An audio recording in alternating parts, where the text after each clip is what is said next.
So we are coming to you from Hurlingham here at Heri Homes headquarters, where Heri Homes has just given out a plan for their said development of a plan they're calling the Habitat Heights. Now, well, I'm joined right now by Mr. Sikuku, who is the Afra Ventures PTE. Afra Ventures, one of the Afra Ventures PTE, and also the CEO of Heri Homes, Mr. Kimodo Kimani. Well, we'll start off with the brief into these habitat heights. So Habitat Heights comprises of 8,888 homes, which is located in Lukenya, Mavoko sub-county. We intend to break ground sometime this year. We have been planning, obviously in the background, all the engineering, the design and the consultancy bit of it. And we are glad to say that we have launched our project in May. And right at the moment, we are building our show house. And in the next 6 to 8 weeks, we are going to break ground. Maybe you can tell us, how long did it take to plan for these heights to come up? So, give or take 24 months. We took exactly 2 years. Yes. So, Mr. Kimodo Kimani, if I can bring you into the conversation, Heri Homes has been here for almost 9 years now, if I'm not wrong. What is new that you are bringing into the market? What is so new about this new project? Okay, thank you. Yeah, it's true. Heri Homes is celebrating the 10th anniversary this year. We've developed over 800 houses, but as you can see, it has taken us at least the last 4 years to develop 800 units. But by partnering to be the marketing partner for Habitat Heights, we are actually going to be helping them develop or sell 8,800 units. So you can clearly say that by having a strategic partnership, we are able to deliver to the market 10 times what we've delivered in the last 4 years. And we're going to deliver that in a period of 4 years. So the partnership is great, and they're also coming up with the reason why they're able to deliver much more than what we've done before is because they are using very modern technology, and they're also going to deliver houses of very high quality, houses which have very good fittings. So that will actually be addressing the needs our customers have been asking for. So we are happy, and that's why we are in this project. I think most of our viewers out there will be asking, why now? Maybe you can answer that. Why now? Why not now? You see, right now there's a deficiency of 1.9 million homes in Kenya. And around 600, 700,000 of them belong to the middle income earners. So we feel, as partners, together with Heri Homes brings in the marketing side of it, bring in the database, and we bring in the technology and the finances. And with that synergy, we believe that working behind the scenes, we've been able to plan very well together with Heri Homes on the unit types. It's a very delicate balance between the size of the unit and the price of the unit, and the features and the facilities in the estate. So we'll be able to appreciate that once the President, His Excellency Uhuru Kenyatta, announced that housing was going to be one of his big four agendas, we teamed up with Heri Homes and we just started planning. And this is now the time to unleash the project. Before we get to the new technologies that you are bringing with this new development, we'll go to that one issue of affordable housing in Kenya. The big four agenda has touched largely on this. They want to build houses. They want Kenyans to more Kenyans to get into those houses. What is so new that you are bringing to the market that is not already there?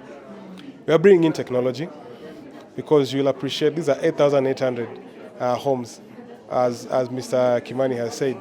So even in terms of management, in terms of security, in terms of maintenance, we have to come in with new technologies that are used elsewhere around the world, in Singapore, in Hong Kong, to actually do really big developments like this. We bring in the professionalism, we bring in the experience. Heri Homes has delivered 800 homes since its inception. We have done more than 1,500 projects for the past 40 years back in Singapore. So when two like minds come together, we believe that this is just our first project. Yes, the sky is the limit. There are new technologies that are coming up in the housing, the real estate business. Every single day there seems like there's something new. Today we are using a stone to build a house. Tomorrow there's something else that is coming that is more affordable and cheaper. What will be so unique about this project? Are you going to use any particular modern material to build this project, or are you still going to use the old one? I'd like to tell you, and I think Mr. Kimani will also attest to this, there's nothing new under the sun. There's nothing new under the sun. The technologies we are using right now have been tried and tested elsewhere in the world. We would not come up with a new invention of building the houses, but we would come up with a modern way of building houses here in Kenya. Because as it is right now, many developers and contractors are still using brick and mortar. And Mr. Kimani said it very clearly before. You cannot build 8,000 units with brick and mortar. You need a reliable technology. You need an efficient technology. You need a modern technology. It's not so much new, but it will be new in this market. I'll come back to you just in a few. Maybe I can go back to the CEO. You have been known to give affordable housing for the past 10 years. How affordable will these houses be? Will these new heights be? I would say they are quite affordable, because affordability also is a factor of what is also being offered, because these houses are coming with a lot of inbuilt facilities, which also cost some money. So for 2-bedroom going for 4.8 million, and measuring 75 meters squared, I would say it's quite affordable, because based on the features that it has, and the quality, that by itself makes that house very affordable. Because ordinarily, whatever the features are in, the average pricing of that house would be 6.5. So at 4.8 already, one is already saving automatically over 2.7 million. Yeah. And if I can come back to you, you spoke about Singapore. Singapore has been known to combine a lot of different elements together to come up with projects that are both eco-friendly and also smart in terms of technologically and everything. Maybe will you be bringing that Singapore effect to the Kenyan market? Yes, of course, because our project, 45% of it, is, 45% of the footprint is green. That means you have parks, you have children's playing ground, you have elderly fitness corners, you have barbecue pits, you have a swimming pool, you have a rugby pitch, football pitch, basketball courts, tennis courts, a jogging track 2.5 kilometers long. You have to make this an all-inclusive environment to stay in, because if you don't do that, then it's no longer a home, it's just a house. Yes. And you spoke about there are a lot of planning that needs to be done around building an estate. There's transport, there's water, there's basically so many things, and putting the dynamics together, how has it been? It has been very difficult. Mr. Kimani here can tell you, for the past 2 years, it has been sleepless nights and very early mornings. For us, we take a look at the project in its small, tiniest little piece. Yes. For example, for the traffic, we had to work with Kenha and Kura and actually find a solution for the traffic congestion that will be in the area. And in that regard, we are working very closely with partners both here and back in Singapore to actually provide public transportation to and from the site. Yes, with the water, we're working very closely with Mavasco, that's Mavoko Water and Sewage Company Limited. They are building new dams in conjunction with the Belgium government. Apart from that, we will have boreholes in the development, so that will mitigate any shortness of water in the development. Yes. So if I can come back to you, Mr. Kemozo Kimani, why did you choose to work with them? Yeah, that's a good question. When it comes to strategic partnerships, you always want to go to someone who has a good track record. As you've heard, they've done over 1,500 projects, and as you know, Singapore is one of the countries that is known to have developed very fast. They also say back then in 1978 we were at the same level. But now as we talk, Singapore is way, way, way ahead. It's one of the countries that has the thirdest biggest fund, and yet it's the smallest country. So you can see they have a lot of experience, they know how to manage, and in terms of real estate projects, the company has been there for over 40 years, so that becomes a very big plus. Plus, we've also actually seen the work they've actually done. And we are also going to a stage whereby we wanted to get to someone who has the financial muscle, at the same time, someone who is building using a new technology in Kenya. As my colleague has just said, there's nothing new under the sun, but at least in this country, the technology they're using is actually fairly new. And that's why they're using it, they're able to develop many more units. And also, always, we've had a very aggressive marketing team that has always moved ahead of the construction team. Within the first 6 months, they always clear everything. So we've always had that challenge. With them, now it's the other way around. They're developing many more than what we can sell. But we believe we're still up with the stars because the gap that we have at the moment, we have a gap over 2 million houses growing at the rate of 200,000 per year. So we believe with them, we can be able to even address that gap in a much bigger way. I think the topic we haven't discussed is the money. The money, we haven't talked about the money. So how much does it cost first to own a unit, and then how much will the whole project go for? Maybe you can start. Like a 2-bedroom is going for 4.8 million. A 3-bedroom is going for 5.8 million. Yeah. Now The cost of the whole project from the breaking point to the gross development value of this project is $500 million US dollars. So that's 50 billion Kenyan shillings. Yes. maybe how are you planning to get that is quite a high number of money, like a huge sum of money. How are you planning to get all those funds? So construction is split in 3 parts. There's the pre-development finance, the construction finance, and then the end-user finance. The way Mr. Kimani Kimoda said is that you might have a very big demand, but a very small supply. Because in the supply chain, you have not addressed any of those 3 areas. So with the pre-development finance, it comes things like approvals, consultancy fees, statutory fees. So we can confidently stand in front of you and tell you that with the pre-development finance, we already have it covered in a tune of between 5 to 6 million US dollars.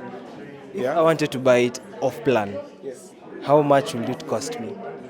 You've already been given the price. Those are So the price is for off-plan prices. 4.8 2-bedroom and 5.8 3-bedroom. Once you break ground, the market forces now will apply. It will be first come, first serve, and then we're also going to gauge. Because as Mr. Kimani Kimoda has told you, for the 4 years they've been able to sell 800 units. Sometimes they're oversubscribed. And once a project, you start having oversubscription, you as a developer, you need to make a decision. As partners, you need to make a decision. Do we jack up the price just a bit? Obviously, we're not going to sell these houses at 20 million at the end of the day, but we want as many Kenyans to come and own the units.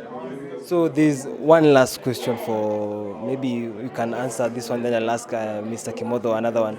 There's this issue in Kenya where people are building houses, but these houses are not being taken up because some people don't have the mortgage plan that they need to get into these houses. Some people don't have the necessary. The prices are being put at cost that the normal Mwananchi, the Mwananchi that the government is saying we should build houses for, cannot necessarily afford. Maybe what are you doing to make sure that the normal Mwananchi, the Wanjiko outside there who doesn't have a home, can get the home? So you see, today, Mr. Kimani Kimodo is from UK, and while he was there, he spoke to our other partners who have large equity funds, who have patient capital, who are ready to come into this project. On Monday itself, one of our other partners flew into UK and joined Mr. Kimani Kimodo, and he's furthering those talks. Like I told you, construction has 3 very key elements, very key parts. Yeah, it's like a head, shoulder, knees and toes kind of situation. So the head part of it is the pre-development finance, which you already have it covered. The construction finance, we are already structuring it together with with Heri Homes. So with the end user finance, you need patient capital to come in to liquidate the banks. Once the banks are liquidated, they can be able to actually lend to very more Kenyans at a very subsidized rate. And that's what we are doing right now. One last question to Mr. CEO, Mr. Kimodo. The meeting today, we had a lot of circles. How important are the circles to reaching out to people to take these houses?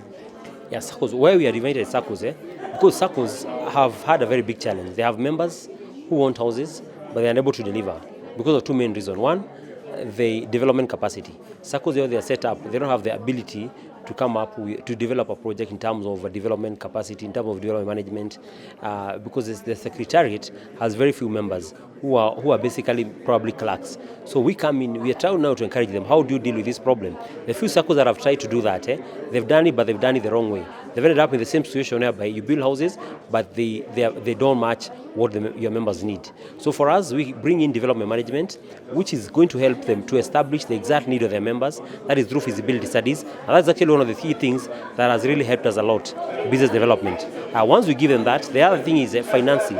They are, as Bwana Shikuku has just said, financing, they lack what we call pre-development finance, because again, they don't have those sources.